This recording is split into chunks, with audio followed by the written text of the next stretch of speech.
कृष्ण ने कहा कि राजन, महाराज धृतराष्ट्र, ये बात 100 जन्मों की नहीं है। धृतराष्ट्र ने कहा कि मैंने 100 जन्म देख लिए, कुछ नजर नहीं आता। मैंने ऐसा कौन सा पाप कर लिया था कि मुझे 100 पुत्रों पे रोना पड़ रहा है। नारायण कृष्ण ने कहा, बात 100 जन्मों की नहीं है, बात तो 100 जन्म से पहले की है। रोकिए,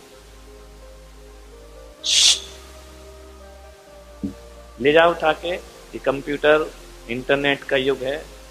बाप आंख से डर सकता है, बेटा नहीं डरता है। विचार करिए।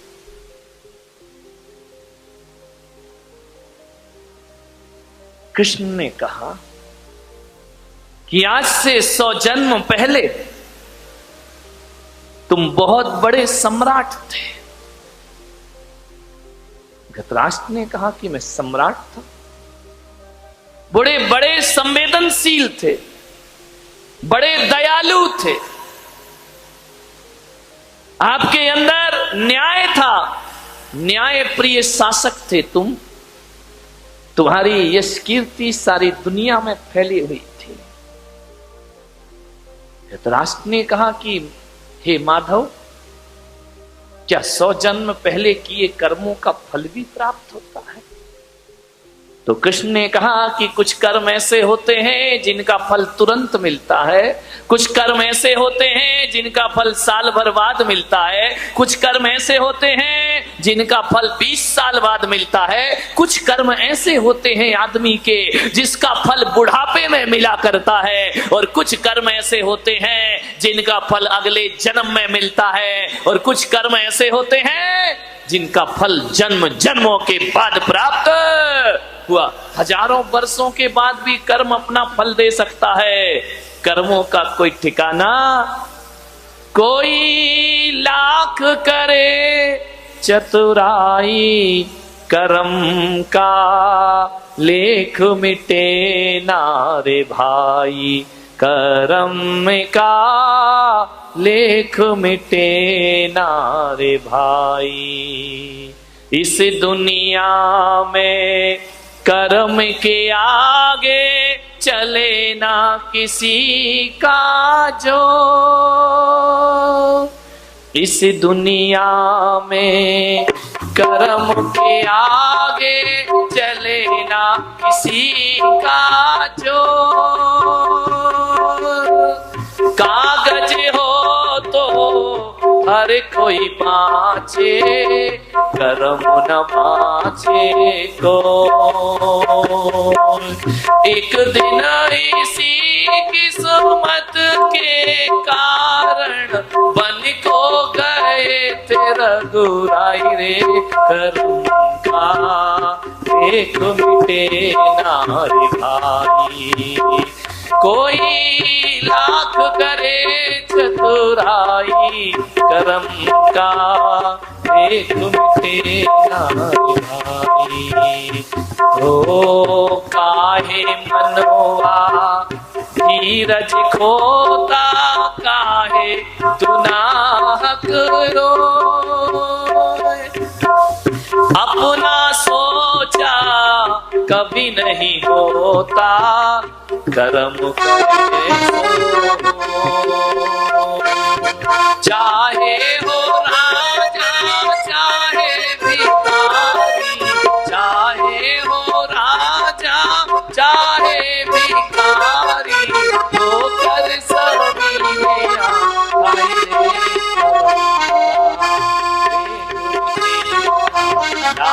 चतुराई करना, लाख होशियारी कर लेना, कर्मों का लेख कभी मिटता। कुछ कर्म तुरंत फल देते हैं, तुरंत मिलता है, ज्यादा टाइम नहीं लगता। अविनाश सेठ बाजू में बैठे, यदि उनको तुम अभी मार दो एक चाटा, इसका फल अगले जन्म में मिलेगा, इसी जन्म में मिलेगा? नहीं, साल भर बाद मिलेगा कि तुरंत मिलेगा? करंट अकाउंट ध्यान रखना, ब्याज सहित मिलेगा। अभी किसी को गाली दे दो, इसका फल इंतजार मत करना कि अगले जन्म में प्राप्त होगा। नहीं है विश्वास, करके देखो। नहीं, प्रवचन के बाद, अभी नहीं, अभी मेरा प्रवचन सुनो।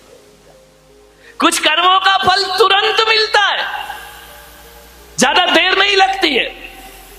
कुछ कर्मों का फल साल भर बाद मिलता है। बच्चा साल भर स्कूल पढ़ता है, ट्यूशन पढ़ता है, कोचिंग पढ़ता है, फल कब मिलता है? एग्जाम के बाद मिला करता है। ध्यान रखिए, ऐसा तो नहीं होता है कि आप स्कूल गए, आज एडमिशन हुआ और कल डिग्री तुम्हारे हाथ में आ जाए। अरे स्कूल की कक्षाओं का फल मिलता है साल भर बाद। और यदि किसी को डॉक्टर इंजीनियर बनना है तो 10-10, 15-15 साल लग जाते हैं, तब जाकर कोई डॉक्टर इंजीनियर का पद। मोक्ष फल भी तुरंत नहीं मिलता है, बहुत तपस्या करना पड़ती है, जन्म जन्म करना पड़ता है, तब जाकर मुक्ति की यात्राएं हुआ करती हैं। ध्यान, कुछ कर्मों का फल तुरंत, कुछ का साल भर बाद, कुछ कर्मों का फल बुढ़ापे में मिलता है। जैसा व्यवहार बच्चों से करोगे, बुढ़ापे में वही लौटकर तुम्हारे पास वापिस आएगा। यदि बच्चों के साथ अच्छा जिंदगी जिया, अच्छे से सामंजस्य बना करके रखे, बच्चों पर क्रूरता नहीं की, तो बुढ़ापे में बच्चे तुम्हारा सम्मान करेंगे और स्वागत करेंगे। और यदि क्रूरता की तो ध्यान रखना, कितना सुंदर मकान बना लो, तुम बेटे के लिए मकान बना रहे हो, बेटा तुम्हारे लिए वृद्धाश्रम बना रहा है। ध्यान रखिए, कर्मों का फल तुरंत मिलता है। धृतराष्ट्र, 100 जन्म पहले तुम बहुत न्याय प्रिय राजा थे, सारी दुनिया में तुम्हारी धाक थी, लेकिन तुम में एक कमी थी। एक बात ध्यान रखना, 1000 गुण हमारे जीवन में हो और एक अवगुण आ गया तो 1000 गुणों में पानी फेर दिया करता है। 1000 लीटर दूध रखा हो और उसमें एक बूंद नींबू की गिरा दी जाए तो पूरा दूध फट जाया करता है। आपसे मेरा निवेदन है कि गुणों का विकास हो या ना हो, हमारे जीवन में हमें अवगुणों से बचना चाहिए, क्योंकि एक अवगुण पूरे जीवन को बर्बाद। महाराज, एक अवगुण था आपके अंदर, आप भोजन प्रिय थे, आपको भोजन बहुत अच्छा लगता था, आप अपनी रसना इंद्री को नहीं जीत पाए थे और आपका वही स्वभाव था कि भोजन यदि बेस्वाद बनता था तो थाली फेंक दी जाती थी। महाराज, सारे गुणों में एक अवगुण ने आपकी जिंदगी बर्बाद कर दी। आप भोजन प्रिय थे और एक रसोइया आपका भोजन बनाता था और एक दिन उस रसोइया को अच्छी सब्जियां प्राप्त नहीं हुई और उसे मालूम था कि यदि देर हो गई तो राजा मुझे मृत्यु दंड प्रदान कर देगा। उस रसोइये ने महल के पीछे जाकर के एक हंस के बच्चे को लेकर के आया और खाने को कुछ नहीं था। आप तो न्याय प्रिय शाकाहारी थे, लेकिन रसोइये ने हंस के बच्चे का मांस आपको खिला दिया। इतना मिर्च मसाला तेल उसमें डाला गया, आप समझ नहीं पाए कि ये क्या है, और रसोइये ने हंस का बच्चा खिलाया। आप खा गए महाराज, ना आपने देखा, ना विचार किया, ना आपने सोचा, उस मांस को आपने खाया और इतनी तारीफ करी उस रसोइये की, अपने गले का हार उतार कर उसे इनाम में दे दिया। रसोइये ने कहा अब तो मजा आ गया। धीरे धीरे उस रसोइये ने प्रतिदिन इनाम की लालच में 100 हंसों के बच्चों को मार मार कर आपको खिला दिया। आप खाते रहे महाराज, खाते रहे, जिह्वा के लोलुपी हो गए। मैं आपसे निवेदन करता हूं, आदमी किसी चीज पर ध्यान दे या ना दे, आदमी को अपने खान पान पर ध्यान जरूर देना चाहिए, क्योंकि भोजन से रक्त बनता है, भोजन से मांस बनता है, भोजन से सप्त धातुएं बनती हैं, भोजन से रक्त का निर्माण होता है, और जैसा रक्त होता है वैसे विचार पैदा हो जाया करते हैं, और जैसा विचार होता है वैसा ही आदमी का व्यवहार बन जाया करता है, और जैसा व्यवहार होता है वही आदमी के संस्कार बन करके खड़े हो जाते। ध्यान, भोजन पे बहुत ध्यान रखना। महिलाओं से मेरा निवेदन है, जिसका खान पान शुद्ध होता है उसकी खानदान शुद्ध हुआ करती है। ध्यान रखिए, खान पान से खानदान का बड़ा रिश्ता है। मांसाहार आर्यों का भोजन नहीं है। आप आर्य कहलाते हैं, आर्य खंड में रहते हैं, ये आपका भोजन नहीं है, ये तो मिलेच्छों का भोजन है, ये पुण्यात्माओं का भोजन नहीं है, ये तो पापियों का भोजन है। मांसाहार, शाकाहार उत्तम आहार, मांसाहार इस देश के लिए बहुत बड़ा कलंक है। ध्यान रखिए, आज अस्पतालों में जाकर के देखना तो शाकाहारी पेशेंट कम मिलते हैं, मांसाहारी पेशेंट ज्यादा मिला करते हैं। कैंसर की शिकायत है, टीबी की शिकायत है, ध्यान रखना, बीपी की शिकायत है, ये मांसाहारी लोगों को ज्यादा हुआ करती है। ध्यान रखिए, जो मांस भक्षण करते हैं उनसे अस्पताल भरे पड़े हैं। ध्यान रखना।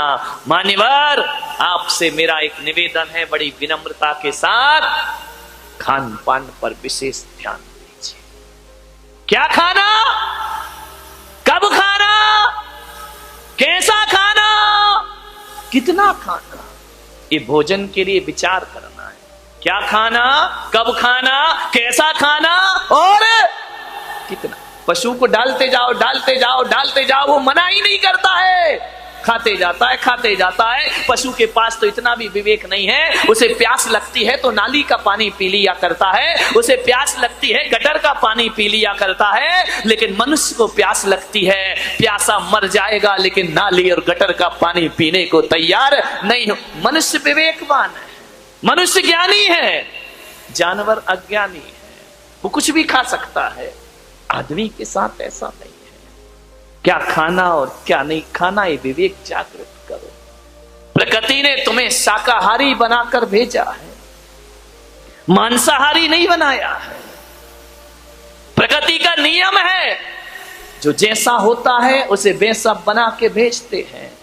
जो मांसाहारी होते हैं उनके आगे के 4 दांत बड़े नुकीले हुआ करते हैं। अपने देखना, देखो घर जाके कैसे हैं दांत, शाकाहारियों जैसे हैं या मांसाहारियों जैसे हैं। मांसाहारी प्राणी जब पानी पीता है तो जीभ से चाट के पीता है, और शाकाहारी होता है वह चाट कर पानी नहीं पीता है, वह तो घूंट घूंट पानी पिया करता है। गाय पानी नहीं चाटती है, बकरी पानी नहीं चाटती है, हाथी पानी नहीं चाटता है, शेर चाट के पीता है, बिल्ली चाट के पीती है, कुत्ता चाट के पीता है। ये अंतर है एक शाकाहारी और मांसाहारी में। आप कैसे पानी पीते हैं बताइए, कैसे पीते हैं पानी? जीभ से चाट के या घूंट घूंट पिया करते हैं? तो आप शाकाहारी हैं। गाय कभी चाट के नहीं पीती पानी, भैंस नहीं पीती। शाकाहारी प्राणी जो भी होंगे वो चाट के पानी नहीं पीते हैं। मांसाहारियों के नाखून की बनावट अलग होती है, वह नुकीले होते हैं और घूम जाया करते। आपके नाखून तो ऐसे नहीं है ना, तो भगवान ने आपको मांसाहारी बनाया है या शाकाहारी बनाया है? जरा ईश्वर से जाके पूछना। मांसाहारी प्राणियों की आंखें रात के अंधेरे में लाल चमका करती हैं, शाकाहारी की नहीं चमका करती हैं। आपकी आंख अंधेरे में चमकती है या नहीं चमकती है? विचार करिए। प्रकृति ने आपको शाकाहारी बना करके भेजा हुआ है। एक बात याद रखना, मांसाहार करोगे तो मांसाहार में केवल मांस ही नहीं खाते हो, उनके संस्कार और पशुओं की पशुता का भी भक्षण कर जाया करते हो। और यही बात है कि जैसे जानवर बात बात पे झगड़ा कर लेते हैं, एक दूसरे को मारने को तैयार हो जाते हैं, जैसे जानवरों के पास कोई आचरण नाम की चीज नहीं होती है, वैसे ही देखना मांसाहारी बात बात पर झगड़े करते हैं, उनके पास भी आचरण और व्यवहार नाम की चीज, उत्तेजनाएं, क्रोध, तामसिक प्रवृत्ति मांसाहारियों की होती है। शाकाहारी कौम शांत रहा करती है, विचारों में तामसिकता पैदा करता है मांसाहार। एक बात याद रखना, शाकाहारी पशु स्नान ना करे तो भी दुर्गंध नहीं आती, लेकिन मांसाहारियों के शरीर से दुर्गंध आया करती है, बदबू आया करती है। विचार करिए, गाय में बदबू नहीं आती है कभी, शेर में दुर्गंध आती है। एक क्रूर प्राणी है, सौम्य बने। कभी देखना, शेर का मुंह देखकर किसी के अंदर करुणा नहीं आती है, लेकिन गौ माता को देख लो तो करुणा छलक छलक पड़ जाया करती है। गाय के चेहरे पर बड़ा भोलापन हुआ करता है, गाय के चेहरे पर ऐसा वात्सल्य टपका करता है, शेर पर नहीं टपकता है। ध्यान रखना राजन, तुमने 100 हंसों का मांस खाया है, आज उसका ये दुष्परिणाम है कि तुम्हें 100 बच्चों की लाश पे आंसू बहाना पड़ रहे हैं। ध्यान रखिए, तुमने भी तो किसी के बच्चे छीने थे, तुमने भी तो क्रूरता से धृतराष्ट्र ने कहा कि महाराज वो तो मेरे अनजान का कृत्य था, क्या अनजान के किए पापों की भी सजा मिलती है कि जानबूझकर किए पापों की सजा मिलती है? आदमी यही सोचता है कि जो पाप जानबूझ के किए जाते हैं उनका फल ज्यादा मिलता है। मैं पुलक सागर कहता हूं, कर्म तो कर्म है, चाहे बेहोशी में करो चाहे होश में करो, उनका फल तो प्राप्त। आप एक बात बताइए, बारामती के लोगों से मैं पूछ रहा हूं, किसी के घर आप गए, बैठने गए, और यदि उसने 2 गिलास रख दिए दूध के, एक में जहर मिला है और एक में नहीं मिला है, आपको नहीं मालूम किसमें जहर है किसमें नहीं है, और आप जहर वाला गिलास पी गए, फल मिलेगा या नहीं मिलेगा? बोलिए, क्यों? आपने जानबूझ के थोड़ी पिया है, अनजाने में पिया है ना, फल प्राप्त होगा या नहीं होगा? ध्यान रखना, कर्म किसी को नहीं छोड़ा करते हैं। आप यदि अनजाने में इस प्लग में उंगली डाल दो, झटका लगेगा या नहीं लगेगा? नहीं, करंट को बोलना भाई वो तो अनजाने में हुआ, तू करंट क्यों लग रहा है मुझे? ध्यान रखिए, जानबूझ कर करो या अनजाने में, सजा तो प्राप्त जरूर। और एक बात याद रखना, जीवन में 90% पाप अनजाने में ही हुआ करते हैं मेरे भाई, जानबूझ के कोई पाप नहीं किया। 10% पाप जानबूझ के होते हैं, 90% पाप अनजाने में होते हैं। तो आप इस गफलत में ना रहें कि अनजान में किए गए पापों की सजा नहीं मिलती है। यदि अनजान में कांटे पर पांव रख दो तो वो भी चुभता है मेरे भाई, और अनजाने में कोई अंगार हाथ में रख दे तो वो भी जलाने का काम किया करता है। अज्ञान में भी यदि पाप किए हैं, फल जरूर प्राप्त होगा। धृतराष्ट्र की आंखों से आंसू आने लगे, बोले, हे माधव, ये तो बताओ कि मैं अंधा क्यों हो गया? राजघराने में पैदा हुआ, मेरी आंखों में रोशनी क्यों नहीं है? मैं इस वंश में, इस कुरु वंश में ऐसा राजा क्यों बना कि सिर पर ताज भी था लेकिन मैं देख नहीं सकता था?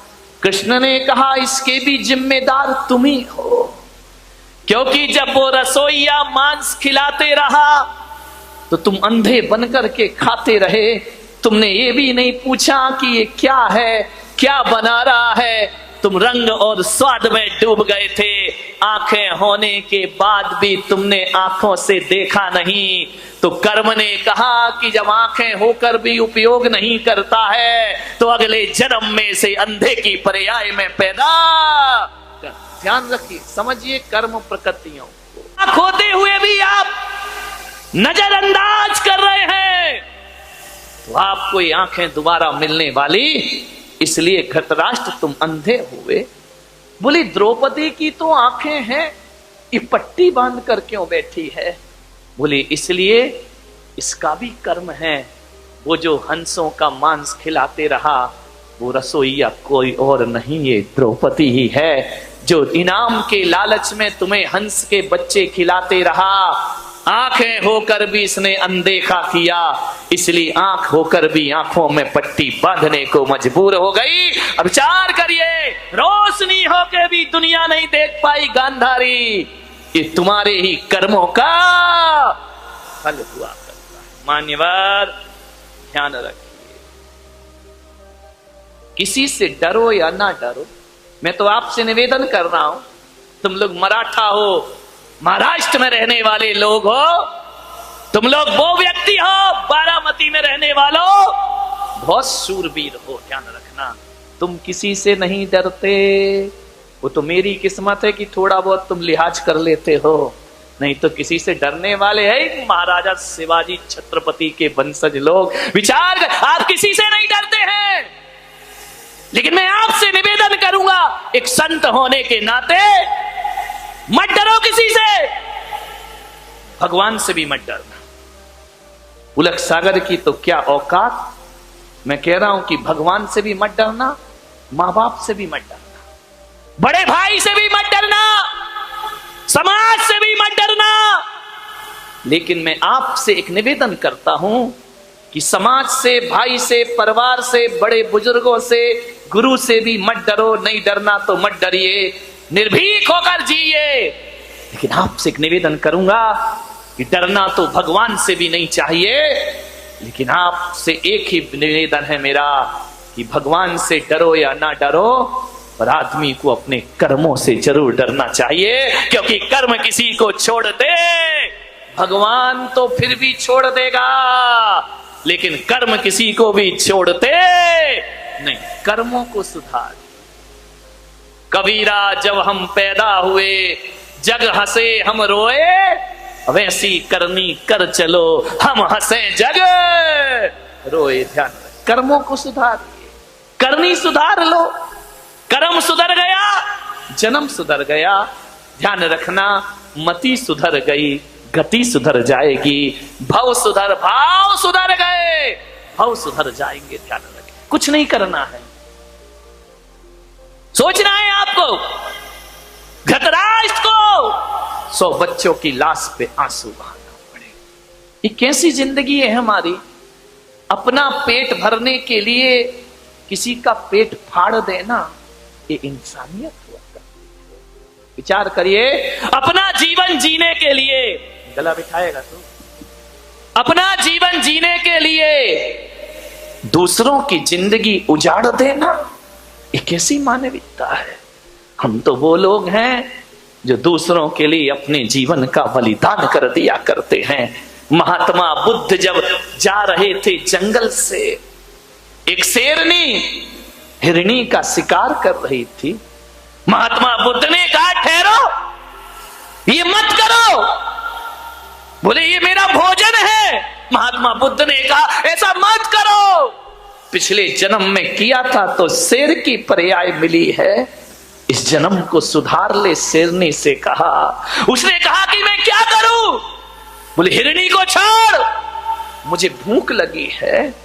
महात्मा बुद्ध ने अपना हाथ शेरनी के मुंह में दे दिया, तुझे भूख मिटाना है तो मुझे खा के भूख मिटा ले, लेकिन उस बकरी को, उस हिरनी को छोड़ दे।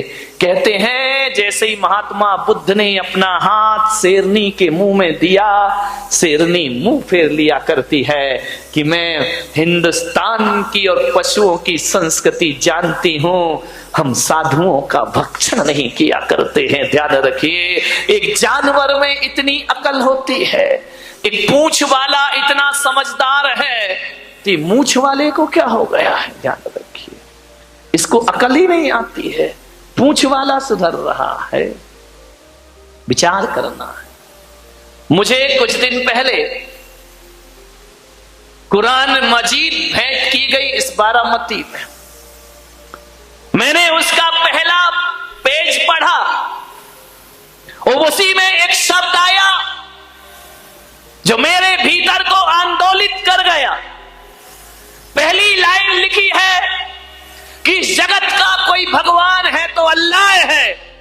खुदा ही भगवान है, दूसरा कोई भगवान इस जगत में नहीं है। मैंने पढ़ा, क्या आपत्ति इसमें, अपने को कोई आपत्ति नहीं। लेकिन आगे की लाइन लिखी कि अल्लाह सब पे रहम करता है। वो लाइन पढ़ के मेरी निगाहें रुक गईं कि कुरान मजीद, कुरान शरीफ में कहा है कि अल्लाह सब पे रहम करता है। कुरान की किसी भी आयत में ये नहीं लिखा, आयतों में, कि कुरान अल्लाह केवल मुसलमान पे रहम करता है, ये कहीं नहीं कहा। उसमें तो ये लिखा अल्लाह सब पे रहम करता है, खुदा सब पे रहम करता है, सब पे दया करता है, केवल मुसलमान पे दया करता है। ये तो कुरान की किन्हीं भी आयतों में नहीं लिखा हुआ है, ध्यान रखिए। मैंने पूरा पढ़ते गया, मैंने कहा पढ़ूं तो इसमें लिखा क्या है। हर जगह लिखा है रहम करो, रहमो परवरदिगार, सब पर रहम करिए। और जो आदमी रहम नहीं करेगा, कयामत के समय खुदा आएगा, नेकी करने वालों को जन्नत में भेजेगा और बदी करने वालों को दोजख में जाकर के पटक दिया। जब सब पे रहम लिखा है अल्लाह का, तो पशुओं पे रहम क्यों नहीं मेरे भाई? प्रश्न तो मेरा यहां खड़ा हो जाता है। पशु पक्षियों पर बेरहमी क्यों? तीर्थंकर प्रत्येक प्राणी पे करुणा करते हैं। अवतार पुरुष ने प्रत्येक जीव को जीने का अधिकार दिया है, तो अल्लाह ने भी सृष्टि में सबको जीने का हक प्रदान किया है। किसी की हत्या करने का हक प्रदान नहीं किया है। किसी भी धर्म ग्रंथ में नहीं लिखा है कि आप हत्याएं करिए, ध्यान रखिए। मान्यवर अमेरिका कहता है कि विश्व एक व्यापार है। अमेरिका का संदेश, विश्व एक व्यापार है और यहां केवल मनुष्य को जीने का अधिकार है।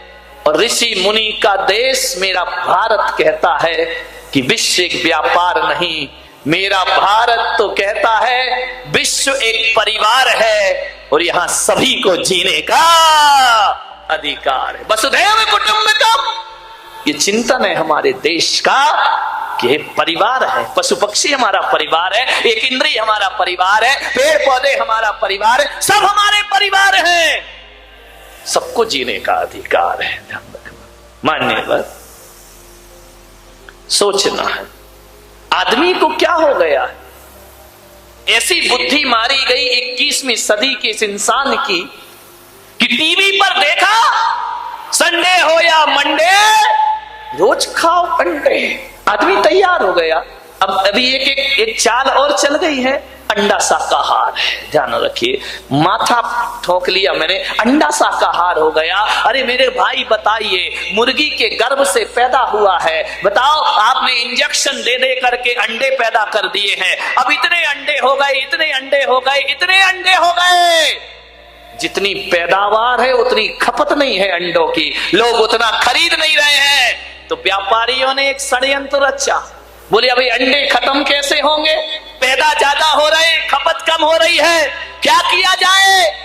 तो ध्यान रखना, व्यापारियों ने एक षड्यंत्र रचा कि अंडे को शाकाहार घोषित कर दिया जाए ताकि शाकाहारी कौम भी इसके गिरफ्त में आ जाए। ध्यान रखना है आपको, अंडा कभी शाकाहार नहीं हो सकता है। हाँ, मैं उस दिन शाकाहार मान लूंगा जब अंडा किसी पेड़ पर लटका हुआ दिखाई देगा, तो मैं कहूंगा अंडा बचाइए अपने बच्चों को। टीवी पर ऐसे विज्ञापन आते हैं, मैं तो कहता हूं संडे हो या मंडे कभी ना खाओ अंडे। ध्यान रखना, स्वर्गों में संडे मंडे नहीं होते। ध्यान रखना, स्वर्गों में संडे मंडे नहीं होते, मुनियों के साथ गुंडे नहीं होते, अहिंसा के हाथ में डंडे नहीं होते और शाकाहारी की थाली में अंडे नहीं होते। ध्यान रखिए, शाकाहारी, शाकाहार उत्तम। चाल चल रहे हैं और आदमी इतना मूर्ख है, जो एडवर्टाइज देख लिया वही चाहिए हमको। जैसी स्टाइल, हेयर स्टाइल देख ली, हमारे छोरे तैयार, हमारी भी ऐसे ही होना चाहिए। महिलाओं ने देख ली, मेरी साड़ी उसकी साड़ी से सफेद कैसे सुपर रेन। ध्यान रखिए मान्यवर, अब वो ही चाहिए जो टीवी पे देख लिया। अब चाहे उसमें गुण हो, उसमें उपयोगिता हो, क्वालिटी हो या ना हो, अब तो वो ही चाहिए। विचार करिए, सोचिए, ऊंचे लोग ऊंची पसंद, माणिक चंद। ध्यान रखिए, विचार करिए, माणिक चंद। मैंने कहा इस ऐड को बदल दो, ऊंचे लोग ऊंची पसंद, मूर्ख चंद। काय का माणिक चंद? ध्यान रखना, कैंसर ले रहे हो, माणिक चंद। क्या विज्ञापनों की दुनिया आ गई, जो भी देख लिया है। मैंने उस दिन बता था, यहाँ बाल कटे, यहाँ बाल कटे, बीच में फ्लाई ओवर। ध्यान रखना, क्या दशा है। बाल कटा लिए घूम रहे हैं। अब भाई टीवी पे देख लिया, अब वो प्रोफेशनल लोग हैं। अब बताओ, गोविंदा ऐड करता है, काय का नवरत्न तेल, जिंदगी में रामलाल ने लगाया नहीं होगा, सूंघा भी नहीं होगा, ध्यान, उसे पैसे मिल रहे हैं, तुम्हें क्या मिल रहा है? ध्यान रखना मान्यवर, विचार करिए। विज्ञापन की दुनिया में ज्यादा मत भागो। एक बात याद रखो, मुझे समझ नहीं आता है विज्ञापन किसका होता है। बोलो किसका होता है विज्ञापन? बताओ सेठो, काय का ऐड होता है? जो माल कचरा होता है। ध्यान रखना, बड़े बड़ाई ना करें, बड़े ना बोले बोल, और हीरा मुख से ना कहे लाख हमारा मोल। ध्यान रखिए, जिसका ऐड चल रहा है वो कचरा ही होगा। ध्यान रखना, कचरा चीज। ऐड डालडा का चलता है, देसी घी का ऐड नहीं चलता, वो तो शुद्धि है। ध्यान रखना, विचार करना है, ज्यादा ऐड के चक्कर में मत पड़ो। हम समझदार हैं या जानवर समझदार, मुझे समझ नहीं आता है। एक शाकाहारी प्राणी, एक गाय को, एक बकरी को, एक हाथी को, एक घोड़े को कितना भी टीवी पे ऐड दिखाओ कि संडे हो या मंडे, खाओ अंडे, आदमी शुरू हो जाता है। कभी देखा कोई भैंस विज्ञापन देख के अंडे खा रही हो? कभी जिंदगी में नहीं खाया करती। ध्यान रखिए, ये शाकाहारी प्राणी पर कितना भी ऐड कर लो, कितना भी पोस्टर लगा दो, कितने भी बैंड बजा दो, बकरी कभी भी पत्ती के अलावा कुछ नहीं खाएगी। घास, गाय घास के अलावा कुछ नहीं खाएगी। आदमी तो छोड़ो, आदमी तो गाय भी खा जाता है, और गाय का चारा भी। लालू चारा ही खा गए गाय का। ध्यान, अरे आदमी क्या क्या पचा लेता है, पेट्रोल पचा रहा, यूरिया पचा रहा है। विचार करिए, और तो और जिंदा तो छोड़ो, हमारे देश में तो ताबूत घोटाला भी हो जाया करता। विचार करिए, क्या दशा है इस देश की, क्या खाना, क्या। विज्ञापन के पीछे मत भागो। कितनी भी 21वीं सदी विकास कर ले, बकरी पत्ती ही खाती है, गाय घास ही खाएगी। वे शाकाहारी प्राणी है, इनको लाख कोशिश करो कि मांस खा ले, भूखे मर जाएंगे, लेकिन मांस। इतनी अकल तो जानवर में भी है। आदमी तुझे क्या हो गया है? तू अंडे भी खाता है, तू मछली भी खाता है, तू मांस भी खाता है। विचार करिए, क्या हो गया आदमी की बुद्धि को? पढ़ा लिखा है, समझदार है, लेकिन कुछ एक आदमी से मैंने पूछा कि तुम अंडे क्यों खाते हो, मांस क्यों खाते हो? अरे बोले महाराज, ताकत मिलती है, मांस से ताकत मिलती है। ध्यान रखना, जो ताकत 2 अंडों में मिला करती है ना, उससे डबल एनर्जी 1 गिलास गौ माता के दूध में प्राप्त हुआ करता है। अरे दूध पियो मेरे भाई। विचार करिए, बच्चों को समझाओ क्या क्या खा रहे हैं। एक बच्चा खा रहा था, क्या अरे बिस्किट बिस्किट क्या क्या आती है बाजार में, पिज्जा आता है, बिस्किट आती है, बर्गर आता है, वो खा रहा था। मैंने कहा बेटा गूगल में सर्च कर। उसने सर्च किया, ऐसी चॉकलेट खा रहा था जिसमें लिखा था बीफ, जिसमें गाय का मांस डला हुआ, और जैन बच्चे खा रहे। विचार करिए, आप ध्यान रखिए, आप देखिए आपका बच्चा क्या खा रहा है, क्या नहीं खा रहा है। ऐसा ना हो कि धीरे धीरे तुम्हारा बच्चा मांसाहारी बन करके तैयार हो जाए। आप शाकाहार खिलाते रहोगे, बच्चा मांसाहारी हो जाएगा। अप्रत्यक्ष रूप में जैनियों, तुम्हारे घर में भी गलत चीजों का प्रवेश हो चुका है। ध्यान रखना, परोक्ष रूप में अंडे आ गए तुम्हारी रसोइयों में। खुलेआम तो नहीं आए हैं, कभी पेस्ट्री में, कभी केक में, कभी पिज्जे में, कभी इसमें, कभी उसमें अंडों का प्रवेश हो गया है। और एक बार तुम्हारे रसोई घर में अंडे आ गए तो उसे निकालना बहुत मुश्किल का काम हो जाया करता है। समय रहते हमें इसके खिलाफ एक मोर्चा तैयार करना है मेरे भाई। सोचना है क्या ताकत मिलती है उससे। भगवान ने हर पार्ट के लिए एक एक वनस्पति का आविष्कार किया है। कभी अखरोट देखना, अखरोट देखा, उसका छिलका निकाल के उस अखरोट में जो रेखाएं बनी हैं और जिस तरह से वो बना है, अखरोट को देखो या अपनी खोपड़ी को देखो, एक से बनते हैं, ध्यान रखना। आदमी की खोपड़ी भी अंदर से ऐसी है जैसा अखरोट है। इसका मतलब ईश्वर कहता है कि यदि सिर संबंधी कोई तकलीफ हो तो अखरोट खाओ मेरे भाई, तुम्हारे जीवन में बच्चों को समझाइए। आलू खा रहे हैं, अंडे खा रहे हैं, अब आलू खाओगे तो भालू जैसे तो चलोगे ही चलोगे मेरे भाई। ध्यान रखना, हजारों रुपए लाखों रुपए बर्बाद करते हैं जिम जाने में। क्यों? स्लिम बॉडी चाहिए, ये मोटी बॉडी नहीं चाहिए। समझाओ उन्हें, स्लिम बॉडी चाहिए तो स्लिम चीजें खाइए। भेड़ खाओगे, बकरी खाओगे तो कहां से स्लिम हो जाओगे। ध्यान रखिए, स्लिम खाना है ना, भिंडी खाओ, कितनी दुबली पतली होती है बेचारी, बिल्कुल स्लिम बॉडी ऊपर से नीचे तक। भिंडी खाइए।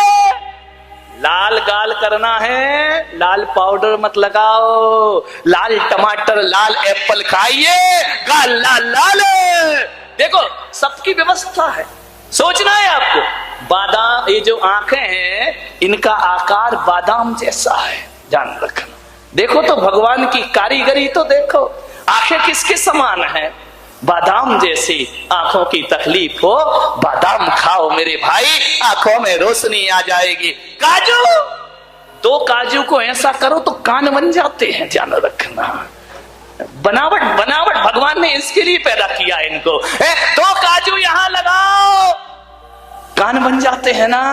कान में प्रॉब्लम हो, काजू खाओ मेरे भाई। जीवन मुलायम ओठ करना है, पतले पतले मुलायम मुलायम, तो कहा है किशमिश खाओ मेरे बेटे, क्योंकि जो किशमिश में धारियां होती हैं वही ओठों पे धारियां होती हैं। और जैसी मुलायम किशमिश होती है वैसे ही तुम्हारे, इन्हें खाओ।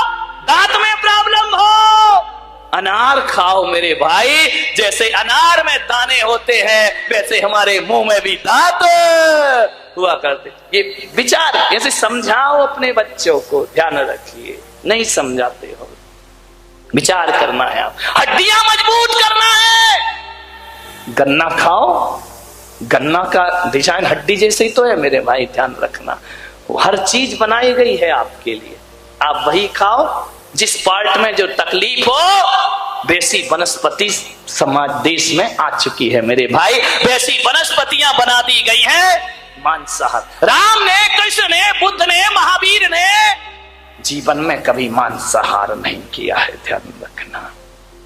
जैन रामायण कहती है कि जब हनुमान मुद्रिका लेकर अशोक वाटिका में सीता जी के पास पहुंचे तो हनुमान ने राम से कहा कि प्रभु मैया सीता पहचानेगी कैसे, वो तो मुझे भी कोई राक्षसी रूप समझेगी, कुछ निशानी दो। राम ने अंगूठी दी तो हनुमान ने कहा कि प्रभु यदि अंगूठी से नहीं पहचानी तो मैं कैसे आपका परिचय दूंगा। तो जैसे ही पहुंचे हनुमान सीता के पास, जाकर के बोले मैया मैं रामदूत आया हूं। राम के दूत नहीं हो सकते तुम। बोले नहीं, मैं राम का दूत हूं। कैसे है राम?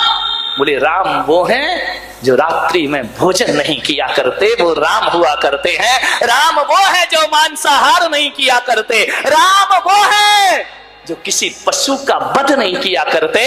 राम वो है जो दया और करुणा हृदय में रखते हैं। सीता ने कहा, जैन रामायण कहती है कि अब तू भी प्रमाणिक है और ये अंगूठी भी प्रमाणिक है। मेरे प्रभु राम अभक्ष्य का भक्षण नहीं किया करते हैं, ध्यान रखें। ये राम की पहचान थी मेरे भाई।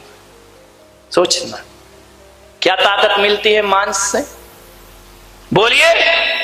ये मांसाहारी लोग जो मांस खाते हैं 10 सीढ़ी नहीं चढ़ पाते।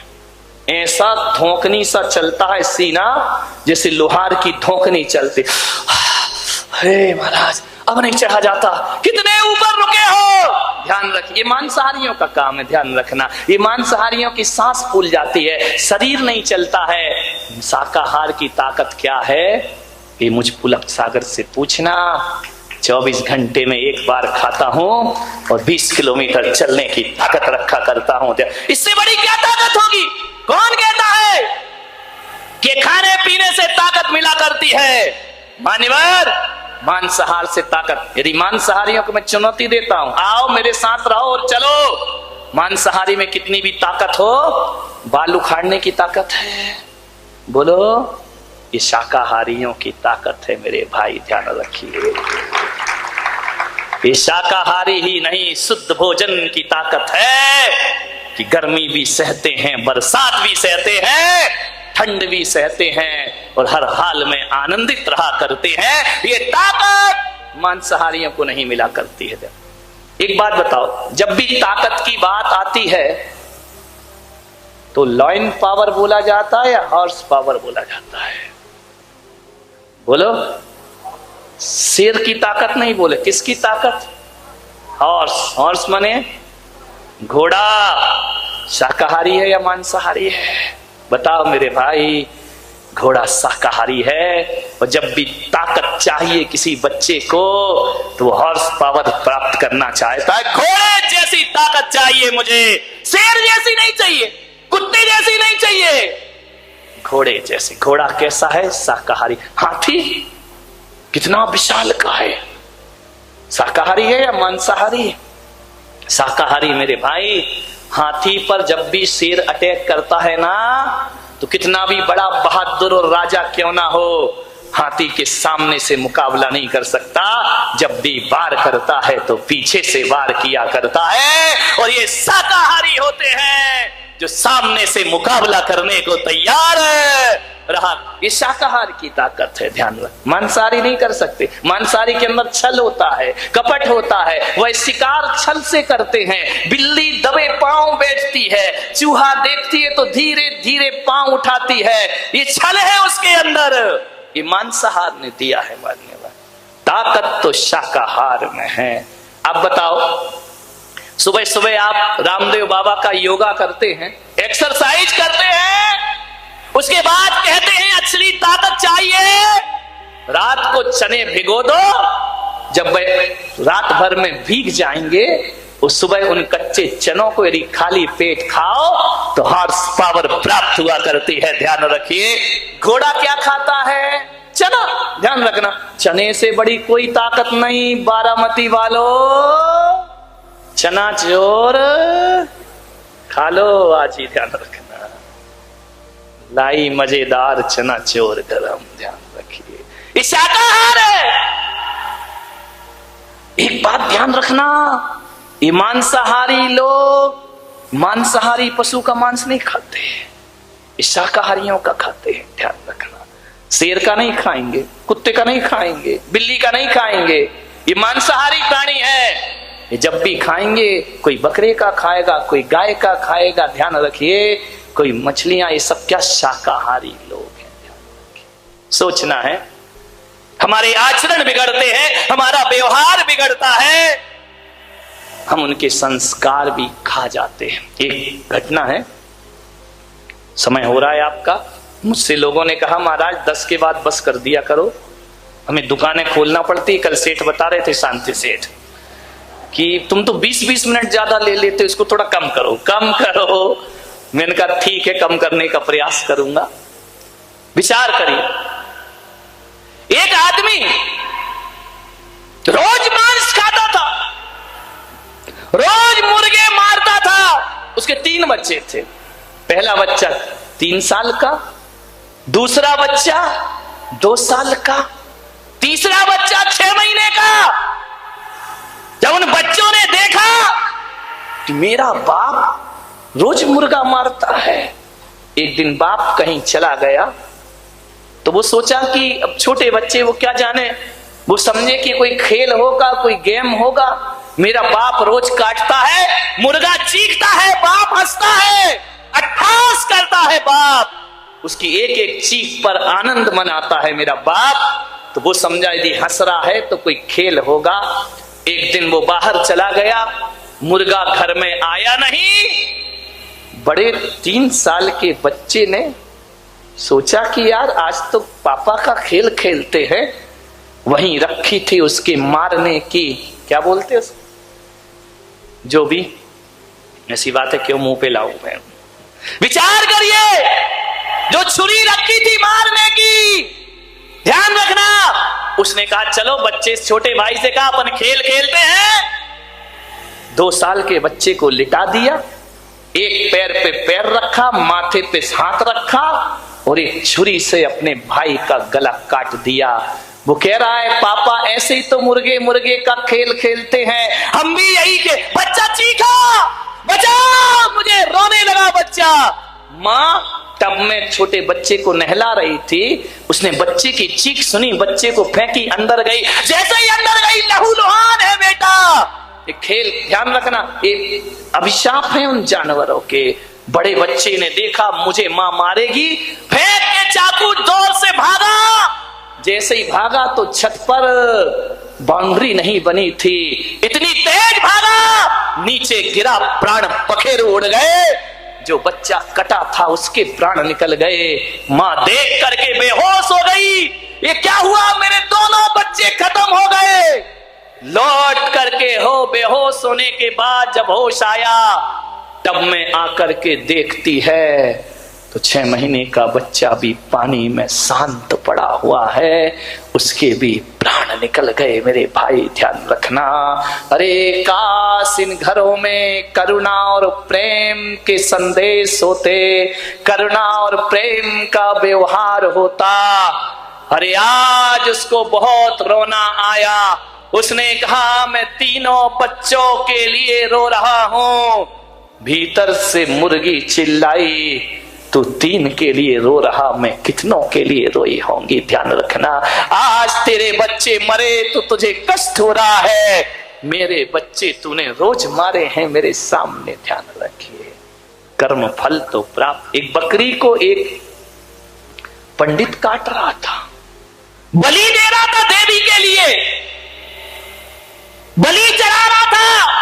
बकरी को सजाया, श्रृंगार किया, माला पहनाई, तलवार उठाई, और जैसे ही तलवार उठाई बकरी जोर से हंसी। उसने देखा ये हंस क्यों रही है, बकरी जोर जोर से रोई। उसने पूछा कि तू हंसी क्यों, तू रोई क्यों? बोले पंडित, मुझे रोना तो इसलिए आया कि पिछले 100 जन्म से तू मुझे मार रहा है। बाहरी मेरी तकदीर, मैं बकरी बनती हूं, तू कसाई बन जाता है। 100 जन्म से तू मुझे मार रहा है, और हंसी इसलिए आई कि ये मेरा आखिरी जन्म है, अब तू बकरी बनेगा और मैं पंडित बन करके खड़ी होंगी, इसलिए मुझे अपने आप पर हंसी आ रही। एक आदमी ने कहा कि महाराज यदि बकरों को काटेंगे नहीं, मारेंगे नहीं, मुर्गों को मारेंगे नहीं, तो इनकी संख्या बढ़ जाएगी, इतने हो जाएंगे, इतने हो जाएंगे कि आदमी को रहने को स्थान नहीं। मैंने कहा गलत फहमी। एक बात बताइए, बकरे क्यों बढ़ रहे हैं दुनिया में, मुर्गे क्यों बढ़ रहे हैं दुनिया में, बताओ क्यों बढ़ रहे हैं? और दूसरे प्राणी क्यों नहीं? जो काटे और मारे जाते हैं ना, उनकी ही संख्या बढ़ती है, और जो काटे मारे नहीं जाते, मेरे देश से टाइगर कम हो रहा है, मेरे देश से शेर कम हो रहा है, मेरे देश से चीते कम हो रहे हैं। क्यों हो रहे कम? इनको तो कोई नहीं मार के खाता ना, फिर भी इनकी संख्या कम रही है, और जिसे मार के खा रहे उसकी संख्या बढ़ रही है। इसका मतलब ये है कर्म चक्र चल रहा है, आज तुम मारोगे, कल वो तुम्हें मारने को तैयार खड़े रहे। इसलिए जो खाया जाता है उसकी संख्या बढ़ती है। ध्यान, प्रकृति की चिंता मत करो, आप मांस खाना छोड़ दीजिए, प्रकृति का संतुलन प्रकृति अपने आप बना लेगी मेरे भाई, अपनी व्यवस्था स्वयं कर लेगी। आप ये विचार मत ले। क्या स्वाद होता है मांस में? आदमी रंग देखता है और स्वाद देखता है। एक बात बताओ, मैं चुनौती देता हूं, मैंने तो अपने जीवन में हमारी कौम में कोई छूता भी नहीं है, ध्यान रखिए, लेकिन मैं इतना ही जानता हूं कि मांस में कोई स्वाद नहीं होगा। मांसाहार में कोई स्वाद होता है? मैंने एक जगह देखा, जब महाराष्ट्र में विहार किया, हर कदम कदम पे मांसाहार की दुकान, हर होटल में मांस बिका करता है। बोर्ड में मैंने पढ़ा, महाराज के साथ में चल रहा था, मैंने कहा महाराज ये क्या लिखा है? जहां शाकाहारी दुकान आती है वहां लिखा रहता है शुद्ध शाकाहार है? आज तक नहीं पढ़ा शुद्ध मांसाहार। कहीं पढ़ा तुमने? शुद्ध शाकाहार तो पढ़ा होगा, शुद्ध pure veg, pure non veg, ये तो हो ही नहीं सकता है। मैंने कहा ऐसा क्यों? तो मेरे मन ने कहा कि शाकाहार ही है जो शुद्ध हुआ करता है, मांसाहार कभी शुद्ध नहीं हुआ करता है। इसलिए लोग शुद्ध, मांसाहार शुद्ध कैसे हो जाएगा? वो तो अशुद्ध है, इसलिए लोग उसके आगे शुद्ध लगाते। प्योर वेज तो मिलेगा, प्योर नॉन वेज नहीं, क्योंकि स्वाद, एक बात बताइए, स्वाद मांस में नहीं है, जो उसमें मिर्च मसाले तेल डाले जाते हैं स्वाद उनमें होता है। बताइए, मांस पकाया जाए और नमक ना हो तो उसका क्या स्वाद है? मिर्च ना हो, मसाले ना हो, गरम मसाले ना हो। एक बात बताओ, नमक शाकाहार है, मिर्च मसाले शाकाहार है, तेल शाकाहार है, ये मांसाहार नहीं है। यदि ये, और शाकाहारी सब्जियों में इतना मिर्च मसाला नहीं लगता जितना मांसाहार में लगाना पड़ता है। और आपसे निवेदन कह रहा हूं कि 100 रुपए की सब्जी में 4 लोग खा लोगे, लेकिन 100 रुपए के मांस में पूरे परिवार का पेट भरने वाला नहीं। महंगा है वो, ध्यान रखिए। स्वाद मिर्च मसालों, मैं निवेदन करता हूं, मांसाहार छोड़ के शाकाहार पर जियोगे, लेकिन शाकाहार छोड़ के मांसाहार पर नहीं जी सकते। ऐसा कोई मांसाहारी है इस दुनिया में जिसने कभी शाकाहार का प्रयोग ना किया हो? है कोई मांसाहारी? बताइए, जिसने शाकाहार का उपयोग ना किया हो। लेकिन मैं बता सकता हूं, ऐसे शाकाहारी हैं जिनने कभी मांसाहार का उपयोग नहीं किया है अपने जीवन में। मान्यवर ध्यान रखिए, पानी तो पिएगा ना, पानी तो शाकाहार है। बोलिए, मांसाहारी पिएगा ना? रोटी तो खाएगा ना, रोटी शाकाहार है। अकेले मांस पे जीवित नहीं रह सकता। एक को चक्कर आ गया सुन के, तुमको कुछ नहीं हो रहा है, विचार के लुढ़क गए वो तो कि सही कह रहे हो महाराज, सुन के बेहोश हो गया। मान्य सोचना है आप, न मांस में ताकत है, न मांस में स्वाद है। फिर क्यों? मांस में बहुत चीजें हैं, कैंसर है, मांस में हार्ट अटैक है, मांस में शुगर की बीमारी है, मांस में ब्रेन हेमरेज है। आप ये लेकर के आते हैं। आप एक बात बताओ, जब आप बीमार पड़ते हो तो डॉक्टर क्या बोलता है? जब पाचन शक्ति बिगड़ जाती है क्या बोलते कि अंडे खाना, मांस खाना? क्या बोलता है? दलिया खाना, खिचड़ी खाना।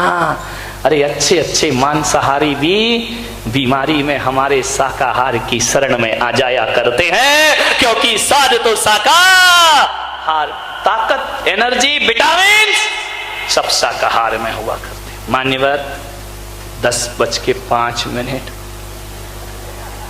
समाप्त करता हूं, कोई बात नहीं। एक ही निवेदन है, एक संकल्प यहां से करो। महिलाओं से निवेदन करता हूं, आप बच्चे का टिफिन लगाते हैं, स्कूल भेजते हैं, और एक दिन आपका बच्चा मांसाहारी हो जाता है। आप हमारे पास आते हैं, महाराज बच्चा गलत चीज खाने लगा। मैंने कहा तुमने दिया होगा। बोले हमने तो अच्छा ही दिया है, हमारी तो जैन रसोई है, हमारे यहाँ तो आलू भी नहीं आता है, फिर ये बच्चा ऐसा कैसे निकल गया? महिलाओं से मेरा निवेदन है, जब बच्चे का आप टिफिन रखो तो ये ध्यान रखना, बच्चे का टिफिन देने से तुम्हारी जिम्मेदारी पूरी नहीं होती है, तुम्हें स्कूल का भी ध्यान रखना है। बच्चा अपना टिफिन किन के साथ बैठ करके खाता है। ऐसा तो नहीं कि तुमने तो शाकाहारी पराठे रखे हैं और बच्चे का दोस्त कोई मांसाहारी हो तो इसका टिफिन वो खा रहा और उसका टिफिन वो खा रहा है और धीरे धीरे तुम्हारा बच्चा मांसाहारी हो जाया करता है। निगरानी रखिए, पड़ोसी निगरानी नहीं रखेगा, हमको ही निगरानी रखना पड़ेगी, ध्यान रखिए। आज एक निवेदन, यदि समय रहते हमने इस समस्या का समाधान नहीं किया तो ऐसा ना हो कि हमारा समाज दो भागों में बंट जाए, एक मांसाहारी जैन और एक शाकाहारी जैन हो जाए। सबसे बड़ा दुर्भाग्य होगा इस समाज का, ध्यान रखिए। श्वेतांबर दिगंबर बटे चल गया, 13 पंथ 20 पंथ बटा चल गया, स्थानक बटा चल गया। लेकिन मैं कहता हूं, हाथ जोड़कर मेरा निवेदन है, अब मेरी समाज को ऐसे दिन मत दिखाओ कि मांसाहारी जैन अलग हों और शाकाहारी जैन, ये दुनिया का सबसे अक्षम अपराध हो जाएगा, ध्यान रखिए। महावीर के साथ सबसे ज्यादा खिलाफत हो जाएगी। अपने घरों की रसोइयों को पवित्र रखिए मेरे भाई। आपसे निवेदन है, कहना बहुत कुछ है, समय नहीं है, अपनी बात समाप्त करता हूं।